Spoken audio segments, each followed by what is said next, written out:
We are founding sponsors and excited to be here. Glad to have you, Audrey, and we all hope that you will feel better very soon. It's really difficult at this time of the year. James. Hi, everybody. James Shea, AVP of Marketing and Operations for ARM and Axia Partners. I'm on a desktop today, so no camera. And just similar to Steve, it feels like all we've been doing is Washington State census analysis and closing those cases. So it's been a crazy couple of weeks, but looking forward to the conversation today. Yeah, it's a topic that obviously we will be discussing as part of our agenda. But because we have so much at this point, I'd like to turn it back to Suzanne for the next piece. Okay, so again, just echoing and reiterating Carol's warm welcome. We're delighted everybody could make it today. And we're also delighted that Kevin Mayu, our CEO, has had a time to pop in. And I thought it would be nice to just everybody reacquaint with Kevin. But I think more importantly, since we've last met, the last advisory council meeting we had was January 14th. And at that point, we had not adopted our new strategic plan and our new business implementation plan for 2021. And I attached those to the invite as pre-reads, not that I thought you were going to, spend all your time doing that, but I thought it would be nice to have Kevin give us kind of highlight of that and the kind of the new direction and how we came about putting the strategic plan together. So Kevin, I will turn it over to you, sir. All right, thanks, Suzanne. And again, thank you all for the commitment that you have to the center and to the profession and to making sure that, all Americans get access to the right products that they need so that they can live life in dignity and have the right financial future ahead. We wouldn't be able to have the limited and extended care planning center were it not for the support that you all, your organizations, your companies provide to this program. And so thank you. Thank you for providing the content and the resources to make this a reality. I think this is a real model for us as we look at what NAFIC can do to better help in different practice specialties and enhance opportunities for advisors to practice in that space. And this is really the role model for us. And so, Carol, kudos to you and your tremendous leadership making this happen, because the LECP would not have been a reality without your leadership. So we appreciate you. As Suzanne said, NAFIC did just wrap up a strategic planning process, and a few folks on the call have participated in that. Dan was actually part of our strategic planning committee that put together the NAFIC 2025 plan. Ryan has served on our national board of trustees, and so he's intimately familiar with the direction and where NAFIC is heading, and also the new plan as well. But just to give you a briefing. We'll have a quiz, I think, on all the pre-read that Suzanne sent over, and we'll make sure everybody read every bit of it. But by and large, what the NAFIC 2025 strategic plan does is it takes us the extra step forward from where our last strategic plan, NAFIC 2020, laid out where we should head as an organization. And that is making sure that we can be as impactful as possible as the professional association for the industry and better preparing every advisor so that she or he can do their job properly to serve their clients. And we need to make sure we've got the right regulatory environment, the right legislative environment, we've got the right training, we've got the right resources and the right support so that advisors can do their jobs extraordinarily well. Because at the end of the day, as you guys know, if advisors are doing their jobs properly, society wins. Everyday people all across this country win, and our country is better served. So our new plan, which was again included in your read ahead materials, really focuses on three main strategic goals, which is growing our membership in the association, because having more people come in, become educated, become knowledgeable, share their thoughts and ideas, the better we can lift each other up. A rising tide does lift all ships. And so to do that, we need more volume. We've got 350,000 or so advisors out there, and we've got less than a 10% market penetration. So we want to grow that so we can do even more on behalf of the larger industry. Second, we need to amplify our brand. We need more, not only producers to understand who NAFIC is and what we do, but we need more policymakers to understand what the value that producers again give to this country, again by serving Main Street Americans, and understand that we really do have their best interest at heart, and we're trying to make sure that people have access to the right stuff they need to live a great life, and then understanding the critical role that NAFIC plays as their professional association in making that happen. And then the third thing is enhancing the member experience, which is a lot of where, this center comes into play. Again, it's providing the right kind of niche community where folks that deal in long-term care products can share ideas, can get access to resources, they can elevate their performance, and then we can all lift each other up. So it's real clear, it's real crisp. Hopefully you guys will get a chance to review it. I think that Suzanne also included the 2021 business implementation plan with that. What we've done is we've taken that strategic plan, which by the way was not just built by the NAFA board, but did, like, including Dan and others. It included a cross section of leaders from throughout the industry. And then we took the plan and had our members all across the country give their feedback and input and perspective. And we got it from company leaders, from other association execs, from a lot of folks to make sure we were getting the plan right before it was adopted. But in many organizations, you come up with a strategic vision as to what you're going to do, and you kind of pat yourself on the back, and then a lot of times it kind of doesn't get implemented because people pay attention to other things. We don't believe in that in NAFA. So what we did was we took that plan and we road mapped out what we need to do to achieve those end objectives as envisioned in the strategic plan itself. And then we sequenced that. And then we built that into annual business implementation plans where we can be transparent and show all of our key stakeholders everywhere what we're doing every single year to help move the needle. And so the 2021 plan talks about what we're doing for those three areas. Again, membership growth, brand amplification, and the member experience during 2021. And then we have a similar straw man that's laid out for 22, 23, 24, and 25. And we'll continue to adjust those future years as time and circumstances change and dictate. But we've got that roadmap laid out as to where we're heading and what we're going to do to sequence the work to get it all done properly. And then we also believe in accountability. And so every quarter we publish what we call the Enterprise Accountability Report, which is a dashboard that talks about what happened over the previous quarter, what challenges and obstacles we encountered, where we're on target, where we're not quite on target, and then what we're going to do in the quarter ahead to make sure that we stay on pace to see the plan is properly implemented. And our Q1 dashboard just got published this week. If you haven't seen it yet, Carol and Suzanne can get that to you to kind of show you what NAFA was able to get done and what we weren't able to get done in Q1 and what our plans are in Q2 to, again, implement that 2021 business plan properly. So we got a ton going on. Again, your support and your leadership is critical, not only for the center, but also for the larger purpose of NAFA and what it does. If you haven't yet registered, we do have our annual legislative fly-in, which we typically bring 600 to 1,000 advisors to Capitol Hill each year to talk to policymakers. That is going to be virtual again this year due to two circumstances. One, the pandemic, and two, the fact that there's this unscalable fence still around the United States Capitol because of the shenanigans that took place a few months ago. So that event is going to be virtual again this year, May 25th and 26th. And we would like to invite each of you, and if you've got other folks who'd like to participate, invite them to come along too and join us for our virtual congressional conference this year. We're going to have presentations from lots of policymakers, including U.S. Senator Tim Scott, a Republican from South Carolina. And we're also going to have key folks from committees that we deal with all the time, like Representative Stephanie Murphy, a Democrat from Central Florida. Got to put another Florida plug. They'll be participating. And then we've got opportunities for every participant to spend some time and talk to their senators or their staff, and as well as their representatives or their staff. And we're coordinating tons of meetings so we can have an impact to make sure policymakers understand the good or the bad or the unintended consequences of some of the things that they're considering as public policy as it relates to the insurance and financial services sector. So let your voice be heard and encourage people. I'd encourage each of you to come, but also encourage others to participate May 25th and 26th. It's totally free. And to register, it's real simple. advocacy.nafa.org/2021, right, Suzanne? I get that one right? Good. Usually she kind of gives me a look if I get something wrong.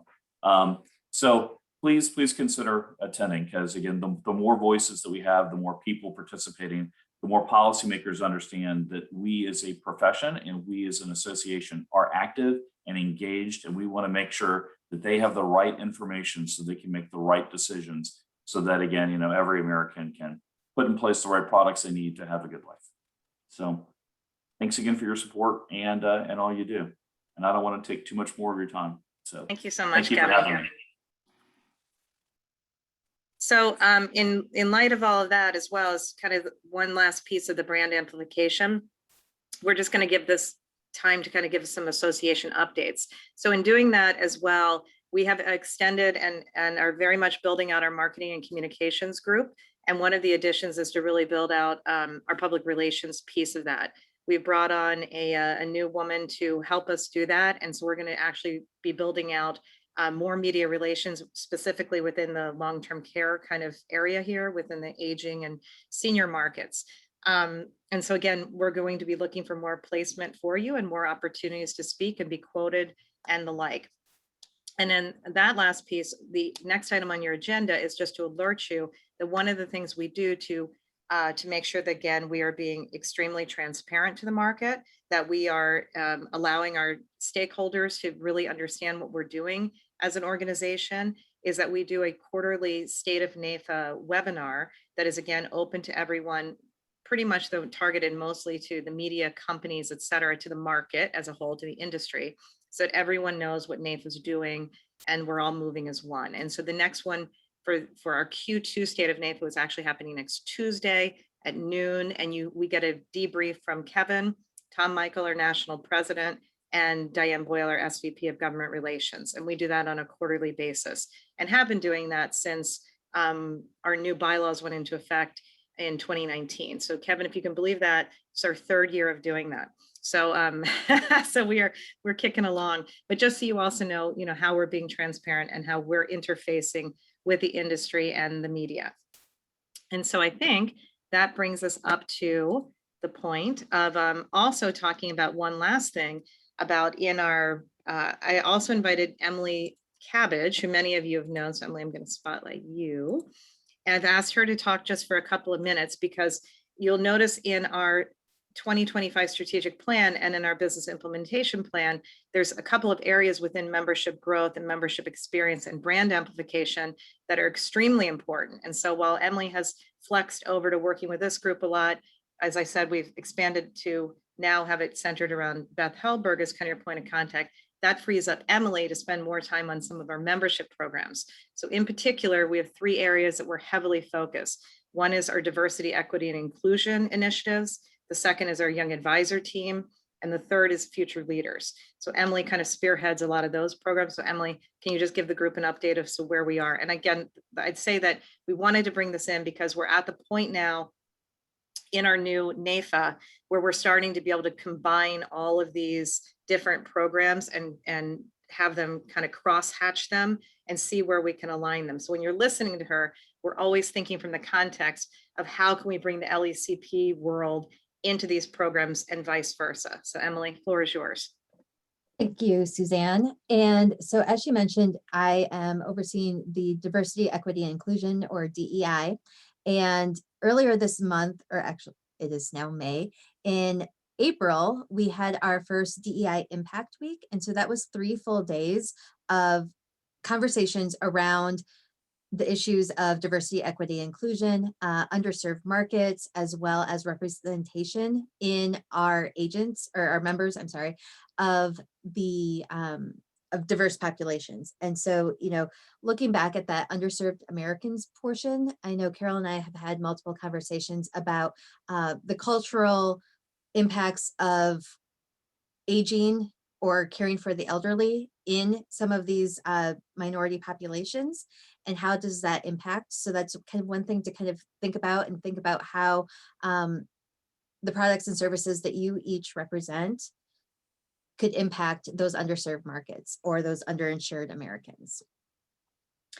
Our YAT committee is our young advisors team. So that's primarily people who are 40 or younger in the business. And recently we had an all YAT call. So for the first time in a very long time, we invited all the YAT chairs. Each of our state chapters or local chapters has a YAT chair or representative from each chapter. And we brought them together and shared some ideas.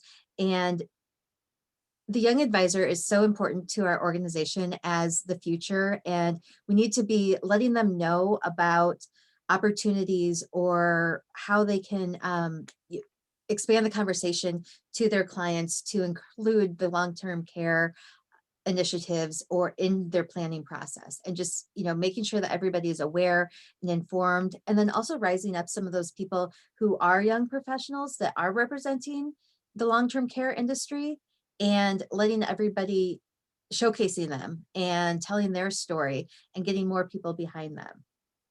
The last program that I'm going to talk about is our Future Leaders program. And this is a program that's relatively new.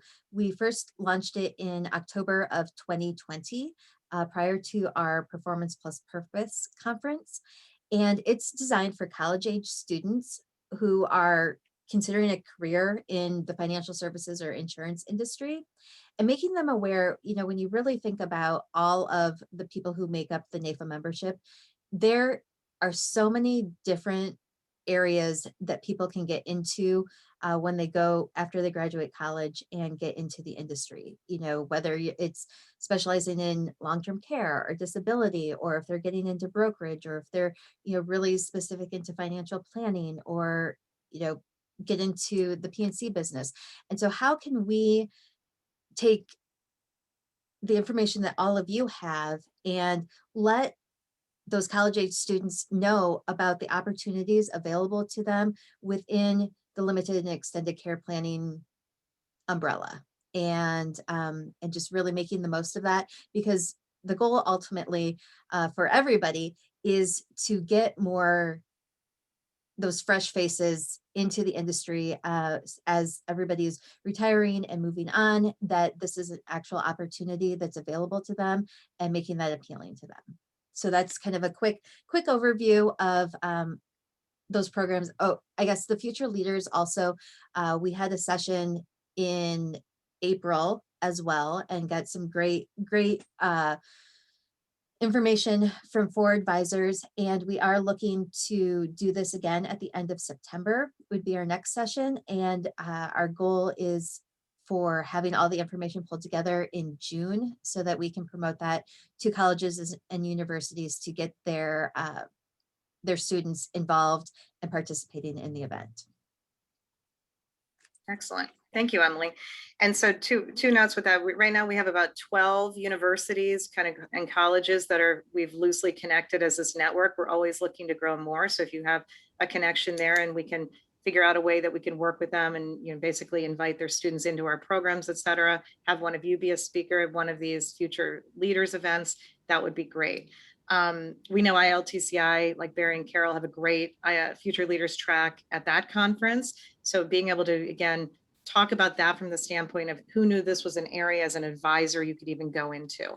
And then my last note I'll say is, on the National YAT call, one of our YATs that showed up, who was brand new to being in this YAT chair position over in California, was also a CLTC.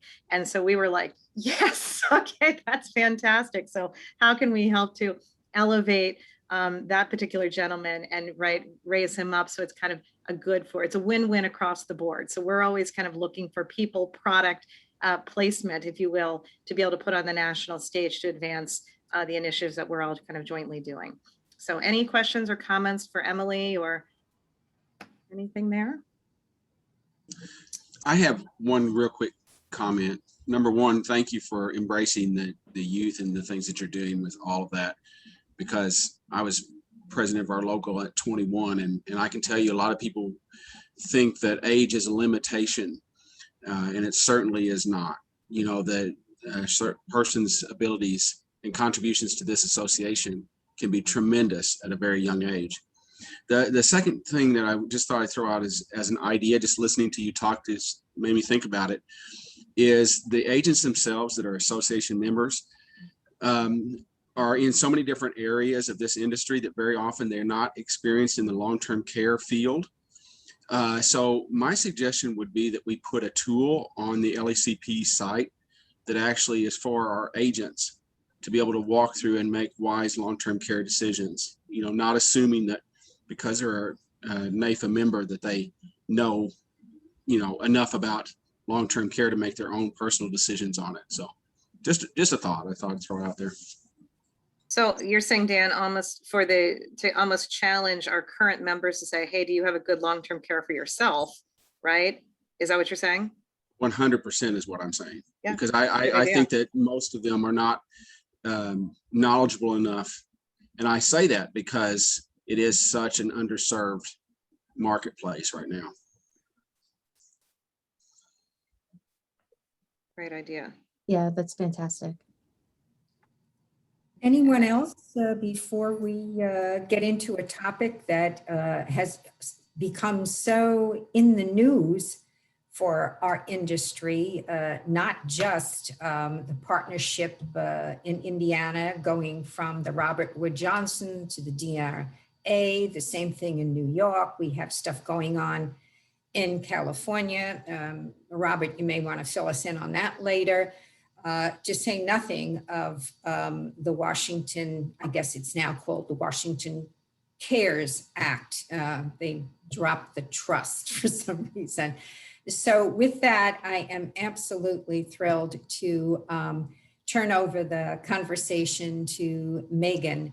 And what I would like all of us to do is think about what we want NAIFA to know about our industry, about what is happening. When we're in the news, when we're going to be touched by what's happening in Washington, and how important it is for us to have a voice. So with that, Megan, I'm happy to turn this over to you. Thank you, Carol, and thank you all so much for having me today. For me personally, long-term care has always been an area of the business very close to my heart. I do come from a pretty substantial producer's background and have sold long-term care in the past. One of my goals as a new policy director is to work on updating our positions and to increase our footprint and voice in the space as it undergoes this massive transformation. And that transformation has really been accelerated by COVID, and that has really changed the policy discussion around long-term care. Now we're seeing, as some of you have already mentioned, just a range of new legislative proposals that look to address areas of reform. And we are looking at inviting members of this council, if you're interested, to participate in a new NAIFA state legislative working group.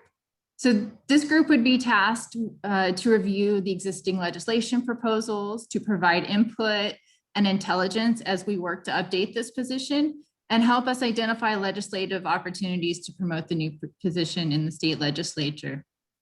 I'll just go over a couple of quick things just to give you, just a depth and breadth of what we're seeing that have just popped up on the state advocacy's radar lately. Of course, the Washington State CARES Fund is a huge deal. It's the first of its kind, compulsory, funded by the payroll tax. And we have sources showing that there are a lot of states considering this.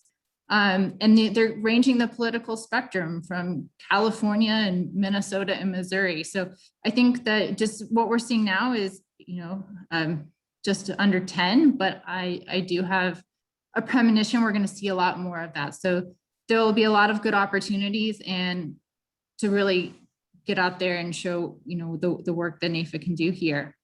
Also earlier in 2021, North Dakota lawmakers considered a bill that would impose a 3-year ban on the sale of long-term policies.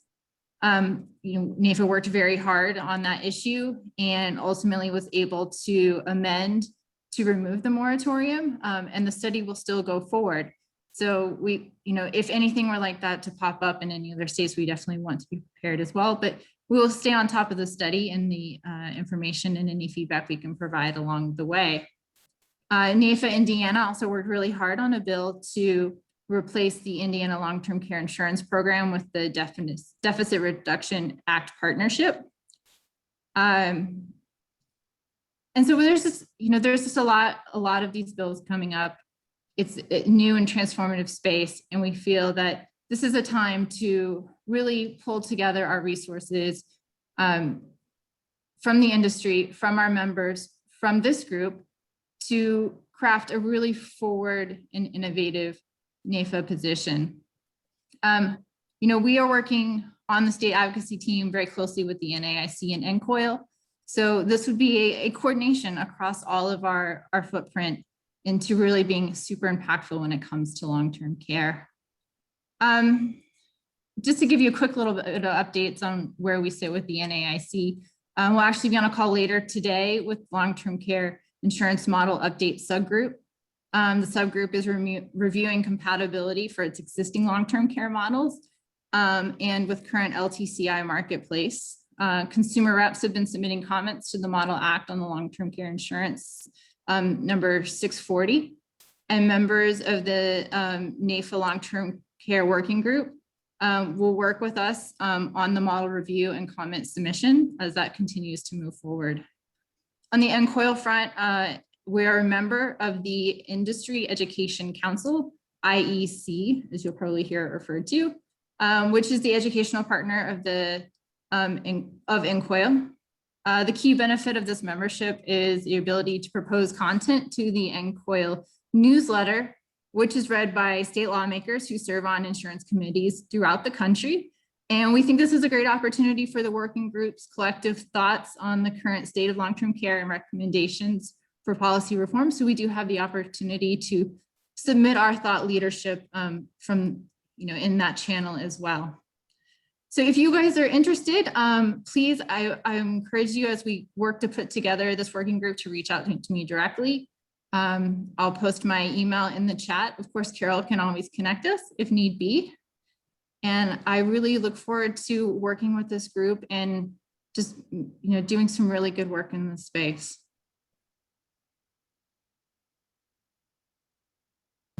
I'm happy to answer any questions. Thank you, Megan. I think that our industry just really has to start to pull this together and have the ability to offer information. NAIFA needs us to indicate what is important to us.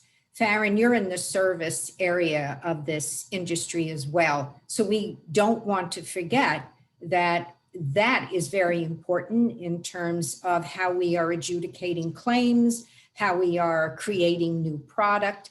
So don't think narrow.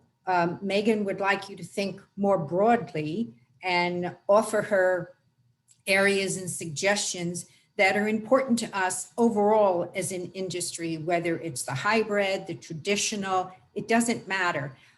We have to start to have a place to gather important information. And Megan, thank you for creating a working group. For any of you that feel that there is someone that we would like to invite to that working group, don't hesitate to contact Megan or myself or Suzanne about why you feel that that particular area, that particular organization, or that particular person. And we all know from being so active with ILTCI, we have some very savvy people who are involved in this. Robert, I'm looking at you. And of course, Steve Kane and several others. So this is an opportunity for us to offer the information that we can then organize into some kind of a knowledge bank. And I think that that will be very helpful to us. And with that, I'm going to bop it back to Suzanne to discuss the Main Street survey that we did and share a little more information about the NAIFA consumers. Okay, so again, thank you, Megan, too. Megan was also like, oh, Suzanne, I didn't know you wanted me to actually speak on today's call. And I said, when I call you up and I said, can you attend a meeting? It means I'm going to have you speak. So as we work together, we're doing some good stuff there. And always good for the brand as well. So one of the things we started a couple of years ago at NAIFA, and you probably heard us say that, we serve Main Street, and Main Street in our world is inclusive of Wall Street, but Wall Street isn't inclusive of Main Street. But one of the things that we've did for the past, I believe this is our third or fourth year, doing this kind of all member survey. This year, we'll open it up also to, we'll have a version that's also for the public and non-members. But what that's trying to do is really put some more numbers behind, as NAIFA again continues to shift, becoming more and more of a thought leader in the industry, which is our intent, to have centers and things of this nature to do more independent research. As we keep getting our footing with that, we keep making the surveys a little bit bigger, a little bit more in depth. And so one of the questions is the Main Street survey that started was really the impetus was to say, especially, can we get some metrics around our membership and who the clientele is that they serve? In particular, when we go back to talk to our congressional leaders, when we go into the State House, having those numbers fresh, being able to prove through data, through true evidence that we are really the kind of the, we are Main Street America, and these are the businesses, families, individuals that we serve, goes a long way. And so we've done a couple of actually surveys this year, either at the bequest of one of the congressional leaders, or to say, like, let's say we just did a big one for the PRO Act, to be able to say, like, hey, of all of our NAIFA members, how many people want to be considered an employee, right? Or used for unionization purposes. So as we do more of this type of work, we also want to come back to the center and say, listen, again, as a body, are you guys being represented? Do we have all the questions in there that we want? So I sent you last year's survey. And so each year we're trying to build onto it. And so the question, this is just really, there's no wrong or right answer here. It's just should we include additional questions this year before we do it, to try to maybe flesh out some more areas here, as we know that all of the stuff that's going on with nursing homes that COVID has brought up, all the long-term care bills and legislation that we see coming out, as all of this really starts to surface and become far more in Main Street media, and it's much a top of mind of a conversation of Americans and the consumers, are we asking the right questions? Like, what questions could we ask to get that data back that would help us as an industry to better, to really talk to our congressional, state leaders, et cetera, but also to speak out to the industry. And so that's the question at hand in this Main Street survey.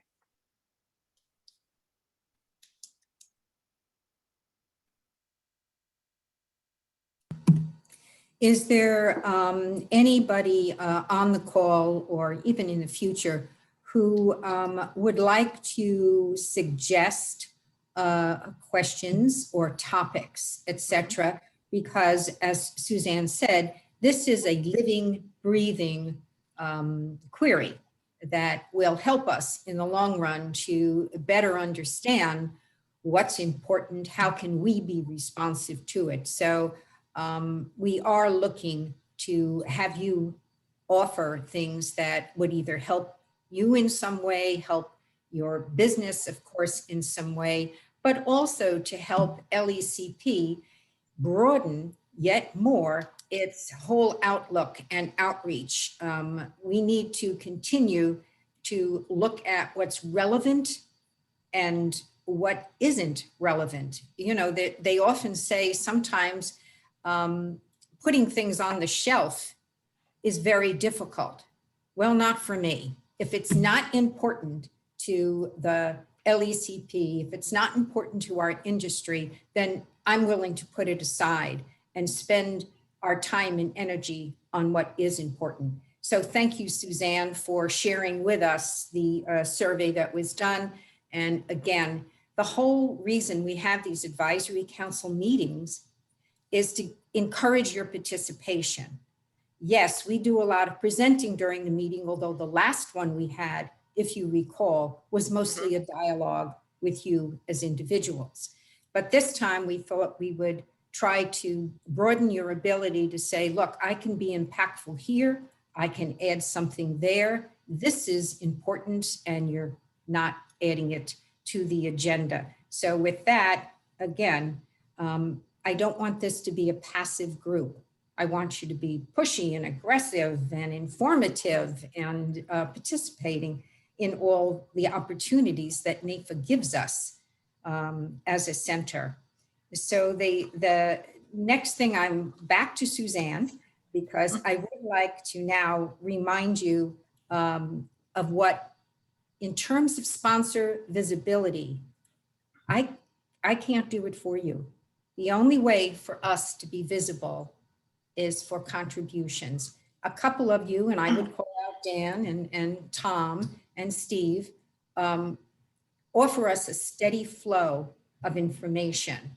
And I think it's important. Shelley too has done some recommendations and obviously has done several of the different webinars dealing with longevity and other topics that are important to us. So with that, Suzanne, I turn it back to you to remind everybody what the opportunities are. Okay, so so first and foremost, I'm going to share my screen because I think, and for the founding sponsors in particular, on behalf of Carol and I, a heartfelt thank you that you've stuck with us as we have gone through really overhauling our entire association from the inside out. And so we started with this niche center and have been, it has really become the model for the rest of the centers that we've opened up. So since the inception of this one that we launched in 2019 in March at ILTCI, we also have the Talent Development Center, and that houses a lot of the programs that Emily talked about. We also have the Business Performance Center, which is all about a center of excellence for practice management and running your agency. So long story short, with all of those, we have developed all of these new programs at NAIFA. We have put together all of these new councils and committees, and we're starting, as I said before, to really pull it together and start to say, what's the intersection of all of these pieces that we're doing? And so nothing actually brings it all together and puts it into a better way to understand it than a print magazine.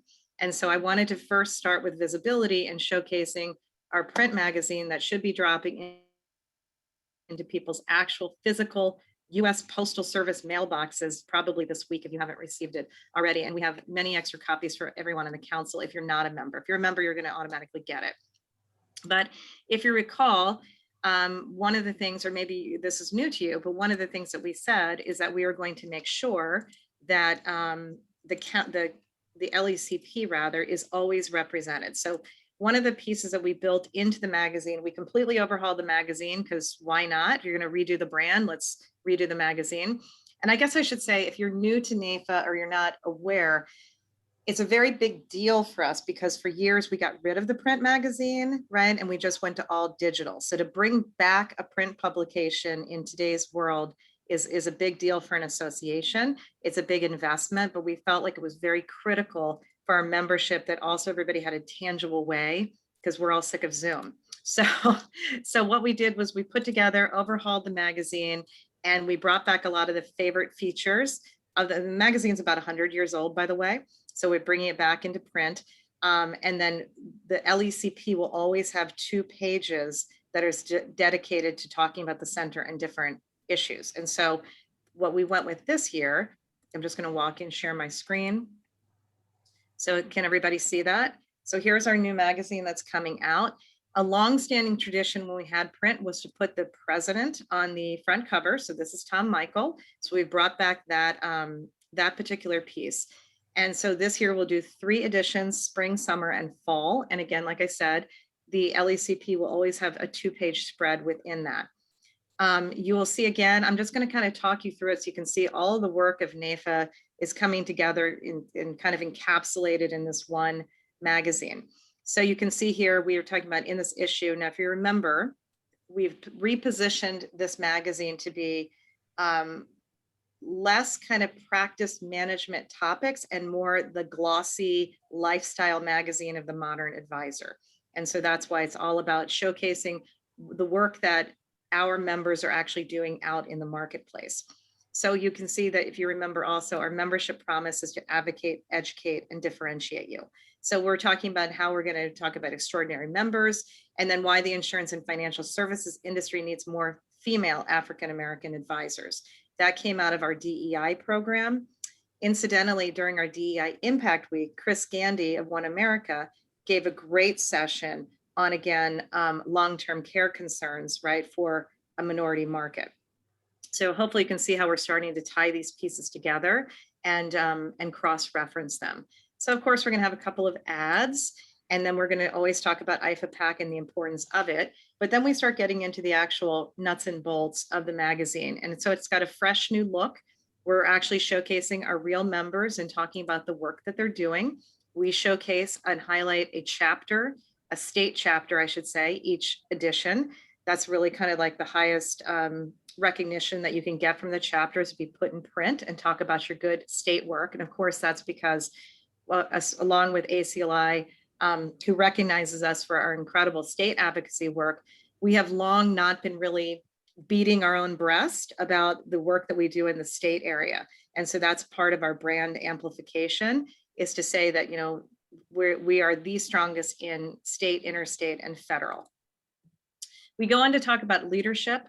One of the pieces and problems, I guess we could say, that we're solving at NAIFA is that before we had our new bylaws, so in our new NAIFA, we've had the Office of the President, and that ensures that the president has continuity through the years, that there's an actual succession plan. Historically, a new president would come in, they're only one-year terms. It's a very quick year. So if a new president comes in and has a completely different agenda, right, things were changing all the time, and it didn't give us a consistent NAIFA experience. Now what we do is we have what's called the Office of the President, that includes the past president, president-elect, and current president, and ensures that they stay on plan under the auspices of that strategic plan.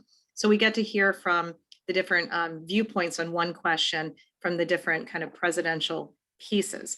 That also allows the membership to, one, not have kind of what happened to our president we fell in love with one year and all of a sudden they're gone, the current president, and you get to start to know the next president. So everybody's kind of, now we have some member connection here to how that happens. Always an article, of course, from Kevin and getting his viewpoint. And then we have a feature article that's really highlights one of our particular members. In this case, it's going to be Tom Michael, our new, who we kind of teasingly call him the godfather of QME, which is a quality member experience that kind of helps spearhead our bylaws dissolution and then our revolution of an evolution of NAIFA. So you can see again, fresh new look, nice pops, you know, et cetera. We have kind of a gossip column of sips and tips of who's who in our IFA PAC fundraising world to, again, make sure that everybody understands that our IFA PAC is usually in the top 3, and it's kind of fallen to 4 or 5 now because we've lost some of our touch points of in-person fundraising, but still nonetheless very strong, right? And this is something that we need to always remember about our IFA PAC and why that's so strong for NAIFA. We always have some ads for in-house pieces. This is our life and annuity certified professional certification that is a pure NAIFA product. And then we start getting into the centers, right? So we start actually now talking about the centers and understanding where these different programs for membership that have existed for years, but they haven't been bundled together and packaged. So in this particular edition, we're talking about our Lily program, which is our Life and Leadership Institute. It is kind of a capstone course that advisors pay additional money to do. It's kind of a self-assessment. How do I get into leadership kind of volunteer experience? But it's something that we highlight. It's a very, very tight-knit group of people who have graduated from it. They have an alumni network. So think of it this way. If we're at the LECP Council and we're thinking, how can I get to really, really solid, loyal, will do anything for NAIFA members, and we want to push something or talk about something, we don't have to go very far because we could dip right into that Lilly alumni network of over 2,000 people who are extremely strong leaders at NAIFA. So think of it as another kind of constituency that as we want to get more in there, we could start saying, how many people, like who in the Lilly population, a Lilly graduate, is also in long-term care? And if they're not involved with the work that we're doing, we should definitely tap them because we know it's going to be a solid kind of NAIFA citizen, if you will. Then within the centers, we also, again, another side of the Talent Development Center is we talked about our YAT program. So this is Emeritus put together a whole program that they wanted their young advisors, they call them growth leaders. They wanted them to get really involved in advocacy. So they bought a bunch of memberships for their rising leaders, and we did a special onboarding and advocacy training for them. They see instantly how important it is that we have young advisors, fresh faces in there at the State House, at the federal level, and they're looking to us to provide that training. So we wanted to highlight and say thank you to Emeritus for doing that piece. You can see we have lots of different pieces also that pull together from print onto digital, right? So it could be like, you might like this, or it might be like, here's a quote coming from, you know, Dan Mangus about this extra piece. So we're always looking how we can highlight you and put you in there. Again, from the front cover, from our diversity, equity, inclusion, this will always have a page in the magazine that talks about our work here and how important it is. As a highlight, we also sit on work groups with LIMRA and ACLI in their DEI programs, and ACLI participated in multiple ways in our DEI Impact Week. We had a great discussion with some of their lobbyists, as well as they have their own program, but that allows us to kind of weave our way and coordinate over into a lot of the carrier companies and talk about the work that we're doing. And NAFA is actually ahead of the game in the DEI space. And so we become a real leader where the companies are coming to us and the other associations are looking to us to ask, hey, what are you doing? How have you done this? Because we've now had a symposium for 6 years now. So that's something we're very proud of. And again, we want to figure out how we can make sure that as we're talking about DEI, we're incorporating in the very important aspect of kind of the long-term care, limited care, that kind of side of aging and caregiving. The Future Leaders Program that Emily also talked about. This again gives a page every month or every edition rather to talk about what we're doing there, because we're that serious about the work that we're doing to, again, open up the market, if you will, dip down into build the farm team and bring more people into the industry. So we know in particular that on the long-term care side, we definitely need more advisors. You know, that's part of our kind of council's dictate, is to get people to say, hey, listen, let's partner together, or maybe you want to think about this as a specialty, but if nothing else, know that everybody on this call exists and they don't have to go it alone, and they should absolutely continue to have the conversation. One of the things that we need to put some more research around and statistics around, but if you have anything, let's talk about it. What we know observationally, and we've heard pieces, is that through COVID, of course, everybody's turned to this medium, right? We've all turned to Zoom. We've all been able to do this. And Carol and I talk about this all the time. The fact that we've taken out some of the geographic boundaries of being able to plan together has allowed us to make it a very multi-generational conversation. And with COVID, so much of this, of life insurance and disability insurance and planning for nursing home and planning for, what are we going to do with our house is top of mind. We want to figure out how we can actually put something behind that to say, listen, now, for an advisor, if you're adopting this, you can have the conversation with almost the grandmother, the mother, whatever, the daughter, all at the same time. And so this is a great opportunity to also say to people, you want to get into this industry, because what an amazing opportunity to work kind of multi-generationally this is, multicultural, multi-generation. So that's a very big theme that you'll see coming out of our work. And then leading into really what we came for, which is to talk about you. So the piece that we did this time is we used a format which we call the big question format. So we pose one question to a group of you. And so this is now really spotlighting some of our key people in the center here. And so we've got Bill Nash and Noel, and we've asked this question, and then we're giving their answers. And here's the other side of it, right? So you can see Joe and Stan and whatnot. And then we have a huge plug for about the center, and then cross-referencing the center. So actually, if you get the print magazine, these are 2 pages that are opposing one another, so you get the full layout of the center. And so now we really have to start saying, as we go into our discussion in a couple of minutes about our body of work for the summer, what article do we all want to collectively do for our summer edition? And then just kind of going through here, I want to make sure we highlight, come to congressional conference, get the word out. And then we talk about, now we go into our membership promise, which is to, again, advocate, educate, and differentiate. So every edition that we do going forward, you will always see our advocacy logo, and you will always see our update for federal, interstate, and state. Okay, and so that way everyone knows that we're constantly talking about, because NAFA is the only association that works at all 3 levels. And then we have, again, some other, articles from Educate, again, nice big pops of color, big pull quotes, etc. We talked about our differentiate. This is our, in this edition, we're highlighting our past award winners. Karina Hatfield's our Young Advisor Leader of the Year, which is a national level award. If you win that, you not only get a red jacket, think about it like the green jacket of the Masters, but you become the face of membership for the year. This is Stephen Kagawa. He is our diversity champion of the year. And so again, he got to, because of that, he was the MC for the Diversity Impact Week. And we do a lot of social media for these. This is kind of the highest honors of the membership, if you will, of what we can do there. And he, of course, is a big part of our DEI council and the work we've done.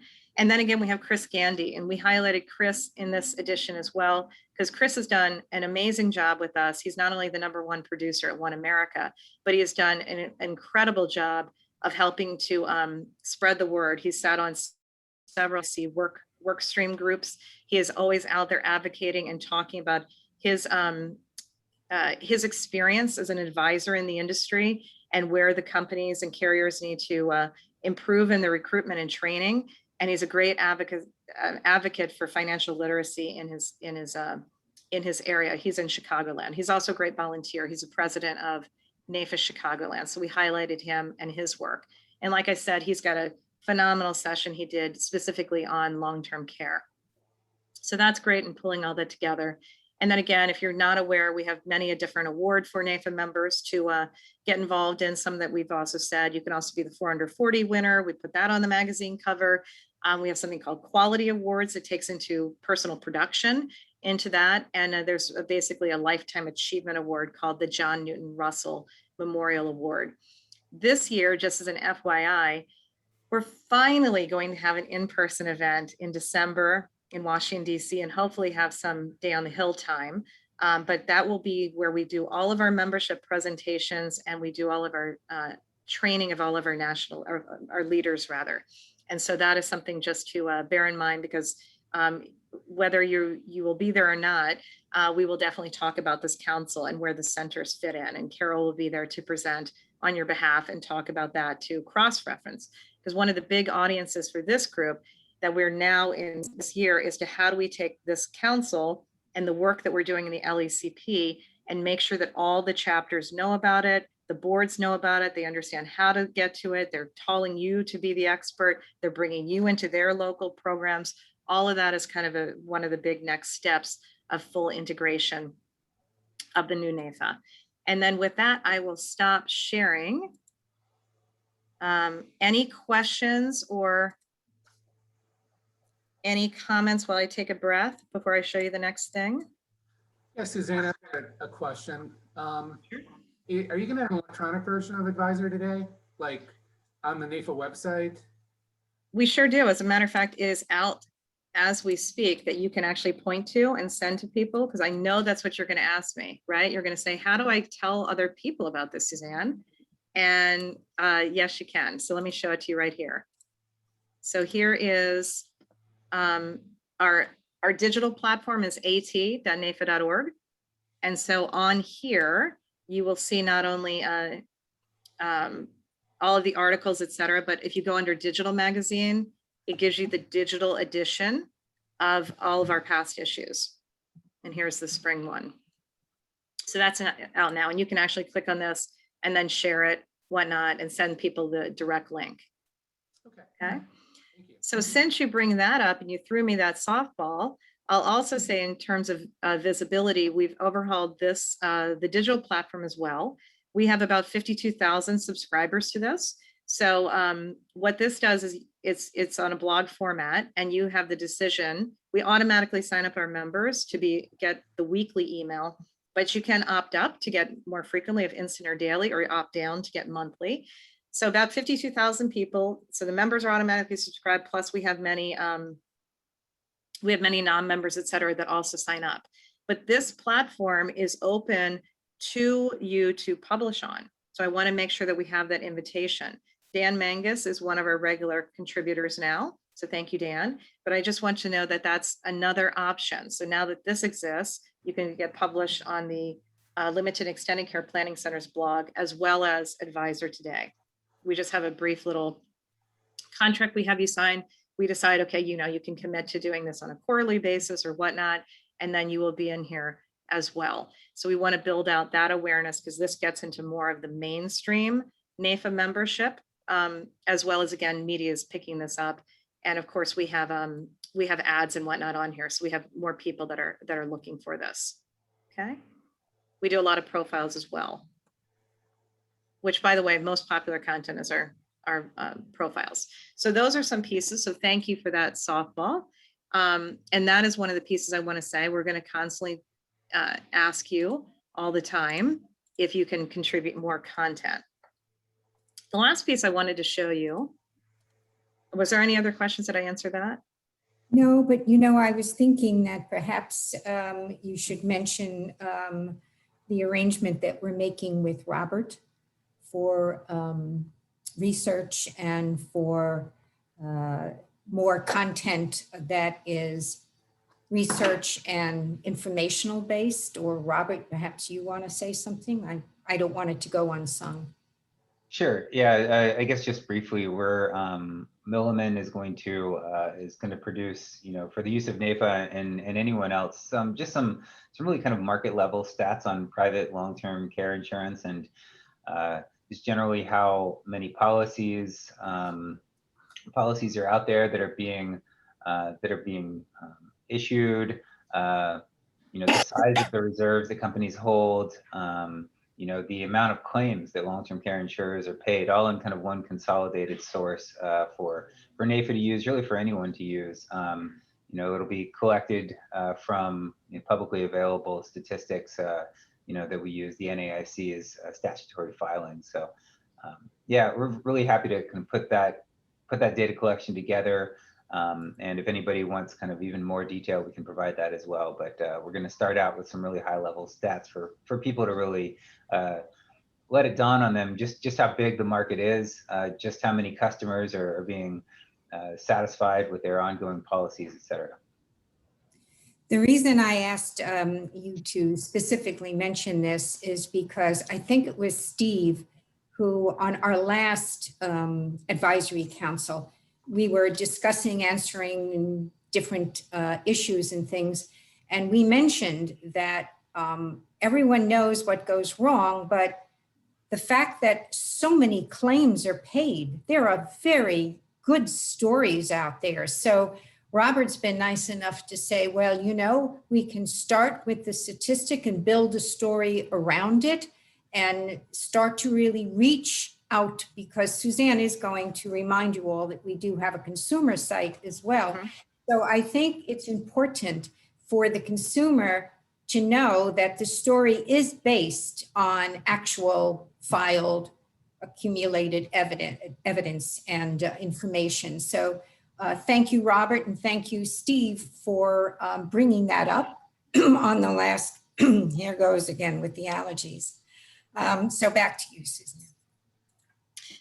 Yeah, and again, that also will help us now that we have built out so much of our digital presence, which is a pretty huge amount of websites, et cetera, that we put together.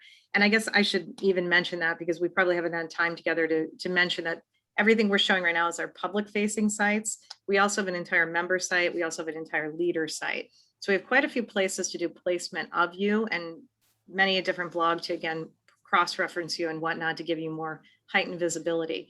In doing that, though, as we move into the latter part of this year and then into the plans for 2022, it's also to become increasingly interactive, right? So as we bring on to our paid advertising plan comes into place, building out more tools, like you were saying, Dan, like maybe it's a self-calculator, a self-assessment tool, right? For the advisor to say, like, how to, let me do a self-assessment for my own long-term care planning.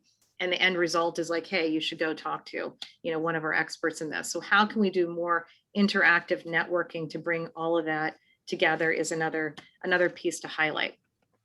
So two other options is speaking of that, and inside the members portal. So if you're a member, you can go ahead and log in. And one thing that we are now doing for all of our partners, so this is again for you as well, is to make sure you have your own kind of dedicated page that's shown to the members only, that allows you to put up the content that you want. So we have you out there as probably an expert in the Limited and Extended Care Planning Center, and you can go direct your contact info. But this gives you a little bit more space and real estate to put up additional information. So I'm showing you, for example, this is ARP. Another thing you might not have known about NAFA, we have a partnership with ARP that allows us to take they have something called they have a little program that you can go through that called Bank Safe, that is to help advisors get up to speed on spotting and stopping financial exploitation of seniors. And so this is open and available to all of our members to go through for free. You can get your whole agency to go through it and kind of get a little verification badge on it. But what BankSafe has done is put up not only information, they have some of their on-demand webinars in here. So they're kind of collecting leads, and it's just a win-win for us. They have many of their videos up here and whatnot. And you can see they have downloadable resources, get the sell sheet, etc. And so that's something that over the next 6 months, we would hope by the end of the year that all of you have your page built. And then you can, again, you'll work with Beth directly, but let's say you have something new to put up, that you can just send that to her and we will add that and then remarket it back out into our membership. And so I think that's just another value add that we're adding into that. And again, that's within our members portal. Suzanne, and would you mind, what's the name of that again? The what page? Oh, this is just having your own landing page. So A just landing- a partner landing landing page. Yep. Partner landing page. Okay. Mhm. Yeah. And so again, same thing. We're working with different partners about how they want to set that up. I'll give you just another example. We have a new partner named Insperity, and Insperity is a big PEO. And within here, you can see Insperity has designed their page to look like this. They have videos, and then they have a direct, they want to, in their case, they want you to download their Insperity Guide to Employee Benefits. Okay, so just some other examples. And we can really do whatever you want on this page to make it yours. And again, it's just another way to have more awareness into, our members have more awareness, I guess, for you is a better way to say that. Moving on, Carol mentioned, and just wrapping up with our financialsecurity.org site, which is our consumer facing website. And again, not probably surprising, lo and behold, you'll see Mr. Chris Gandy here. Chris, is also an appointee to our board of trustees. So again, he's been just a phenomenal member for us in the work that he's doing. But like I said, he's huge in financial literacy. So he kind of graces the cover of our financialsecurity.org site.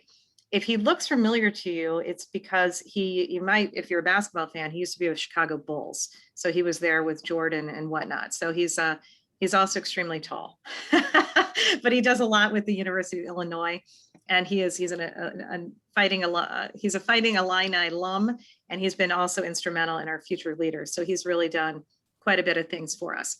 So we were saying that within the financialsecurity.org consumer site, we also have a blog within here. So what we've been doing is also now being able to take our partners and say, hey, listen, if you've got consumer facing information, please go ahead and send it to us. And we will also include it into the consumer facing blog so that we can be able to showcase you in another facet along the lines of that. And this is fairly new because we launched this unfortunately on February 8th of 2020. And we were so excited. We were going to do all these activities for the consumer side. And then COVID hit on March 13th. So we completely changed the entire the content of financial security to be nothing but COVID resources, primarily to, again, our congressional leaders and state leaders. And we developed content like crazy to address a lot of the concerns of consumers during COVID to be a resource to them. So that took up a good chunk of 2020. But now we're also back. We still have that, but we're back to being able to put out really good facing consumer content from trusted resources like yourselves. In addition to that, so again, keep in mind, there's more content you could have. And if you already have content, you're like, hey, we do consumer content all the time, just go ahead and say, yes, NAFA, you're absolutely, anything you want to scrape off of our site and repost, go for it. And Beth and myself will take care of that for you. But just another opportunity to know that we're building this piece out. In doing that, we are also putting together consumer-facing webinars. And Farron has been our first person that I tapped him, I think last week. Farron and I spoke, and I said, let's make sure we do, Farron, let's get a date and time there, and let's do a webinar that we typically will also live stream through Facebook and YouTube. and let's get going on this consumer focused content. So the reason we're really now also focused on consumers, not only is it brand amplification, but it's also great membership growth opportunity and membership experience. We did that because we've overhauled our Find an Advisor search tool. And so this new search tool is showcasing all of our advisors. And what you don't know is the default position is based on their interaction inside a community. So we have an online community now that they're all a part of if you're a member. And again, another place we can put visibility for you, et cetera. But the actual new Find an Advisor tool, it allows me to search, of course, I can search if I wanted to by like CLTC, and I can come up with all the people who are CLTCs. I can search by city, state, I can sort by name and whatnot. But what it does is it allows the actual advisor to have a lot more information about themselves. So for example, here's Karina Hatfield. We were talking about showing all of her designations, her title, where she's from. So where's her, if you will, Main Street, USA.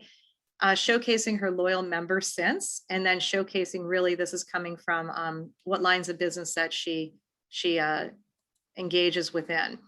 But within here also, you can see that Karina has the opportunity to give her direct contact information so consumers can go directly to her if they so choose. But it also allows her to give a little bit more information about herself, to be a little bit more personal. This is the way that we came up with. A lot of our members are saying, listen, speaking of underserved markets, or speaking of wanting to take advantage of multicultural marketing, the best way to do that is self-reporting. So this allows Karina to present herself the way that she wants to, so that consumers can match up and say, hey, listen, this is somebody I want to work with. So it's really allowing a lot of, speaking of DEI, that can get very touchy and sensitive with information. It's allowing our members to be able to put out things like, hey, listen, I speak Vietnamese, right? Or I'm an expert in working with Korean families for long-term care. Whatever the case is, we've given them the opportunity to do self-expression. And so that has been working very well, and our members are delighted that they are doing this. So you can see for Karina, she's putting in her, she's very proud of all of her leadership that she does. She's currently the president of NAFA Pennsylvania, but she also makes sure that she puts in things about her children, and her children are very active, et cetera, and what she's doing as well. Karina happens to also be a Silver Star Girl Scout and is like at the national level of notice of Girl Scouts. So it allows us to know things like that too. So we can tie back and write a letter to Girl Scouts of America and say, did you know that one of your members is a leading person in our association and president, of NAFA Pennsylvania? So it's kind of a win-win all around. And so now that this is launched, we're doing a much larger concerted effort to bring more to get in front of consumers with the right content, with the right pieces, and bring them back, of course, to the site so we can showcase our NAFA members. You in particular are a big piece of that equation, because this conversation about long-term care and aging in place and caregiving is, of course, such a hot topic right now. So we want to see how can we capitalize on all of that and put that together. So those are just a couple of other areas, I think, for visibility for you to know about. Carol, did I miss anything? Any other topics or information we want to put out there? Let me just make sure.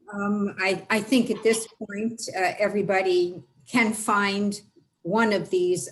Tom, I did see you in that search when I had gone in to look. I know you remember, and I had looked up and there you were. I think it's important. Suzanne's given us all these opportunities. I'm again charging all of you with using it, expanding it, and saying what works for you. Farron, I'm looking forward to watching your presentation for sure. And I do want to see if we can wrap up in the next 15 or 20 minutes. I know all of you are very busy people, but we do have on the agenda the summer body of work for a discussion. Our next Impact Week, I think I would like to have a committee, and I will reach out to you via Beth to put together a committee to make sure that we're actually very much in line with what is happening, because we got whacked with COVID, but now COVID is in the rearview mirror. So we really don't know what to expect over the next several months. And I think it's important when we have an opportunity. I mean, Impact Week was very well received. So I think we have to be very current, very new. We'll be putting a committee together for ideas and for speakers for that. And then you can see on your agenda that Suzanne did list the 2021 calendar. Suzanne, do you want me to just keep going, or would you like to just take them through some of the opportunities calendar-wise? This has to be coming from you as well. Does that sound like a broken record? Suzanne, you better. So just know, yeah, think of it that way. We have open slots. So we, ideally we would have a webinar a month that's coming from the LECP. And again, we put that on, that goes into our entire event calendar, and we push that out regularly. And we also would like to have a monthly slot on the consumer side, right? So just know that those are there all of the time. And so you really just need to raise your hand and say, listen, I really would like to do, this particular, I'd really like to do a webinar, et cetera. Also, I'd mentioned Shelley's really good at this. So props to you, Shelley. Shelley's very good at saying, hey, listen, Mutual of Omaha Mortgage is going to have this upcoming webinar that I'm presenting at. Can you cross-purpose it? We just actually put that back into the LECP blog this week. Thank you, Beth, for doing that. So keep in mind, because again, this is supposed to be a two-way PR marketing initiative as well for thought leadership. So if we can highlight you out in social media, right, we would like to do so. And it's just a matter of us finding you, but also it always helps if you alert us to that as well. So those two are always there. We can send and again, the advisor today, there is the blog is always there, and our 3 times a year magazine. Can I make a real quick suggestion on that consumer side? Sure. I've been asked recently I've written some articles for some senior magazines down in Florida, some ironically, just because I'm involved with it, some RV life magazines and things like that. But anyway, I know that sounds weird, but anyway, what I was wondering about is reprinting articles that are posted in NAIFA, because those are obviously consumer facing. And if it's a reprint from NAIFA's consumer facing site, some of those magazines and pieces like that are looking for material frequently. And so it might be a way of kind of cross promoting that consumer facing site for NAIFA. If it was an article that was coming from NAIFA's consumer facing site that was reposted in one of those magazines. And so kind of indirectly pointing back to that. So it's just a thought that we might get a little bit more mileage out of them. And I think, again, if we can start collectively putting together, those publications or other places we know we can drop in that information, the better. So let's put all of that as absolutely, this is our brain trust for this. I would love to do this. If you can help introduce us, or say if they're looking for content, we can just drop them content on a regular basis. That would be great. RVing doesn't sound at all. That sounds like a great outlet for that. They also used to be my client for many years, but I think that makes perfect sense. That's perfect target market. The other thing that I thought was really good was when Tom did our monthly live NAIFA LECP broadcast, it was because the year had just begun. And then Shelley did one and focused it totally on how it would be helpful for women. And I got tremendous feedback saying, gee, wow, I had no idea. So if you have a theme that you think fits with a particular month, and all of our products have special months, etc., I think that you just have to let Beth know, and she will make sure to put that month for you because it relates to something that you particularly want to speak to. I think that it's important because now that we're doing them regularly, membership is now starting to realize that kind of the last Wednesday of the month is when the LECP puts something up. And the fact that, for example, Tom based it on here, we're starting into a new year, but you know, what a year 2020 was. And Shelley saying, look, I'm going to focus on women because that was one of the themes for the month. I think it's very good if we continue to say what would be of interest that we didn't have before. I think it's important each one of you has a specialty. There's very little overlap when it comes to LECP. And I would ask each of you to say, okay, also, you're not sending us your events. Don't you want to use that tremendous membership to start seeing that you have events that you're promoting or speaking at? We are all marketers. We all know repetition is what makes things stick. So I'm so proud to say that over the last 3 years, Suzanne has built so many different areas that you can promote yourselves, your business, what you do, whether it's to another advisor, whether it's to a carrier, etc. So I really want to kind of close the meeting, but not until I give each of you the opportunity, if you have anything that you would like to close with before we move on. I know that it's very busy, and a lot of you said, you know, gee, 2 hours is a lot of time, but we always have so much to share. So Shelley, did you have something you wanted to say before we closed out? You're on mute, hon. You're on mute.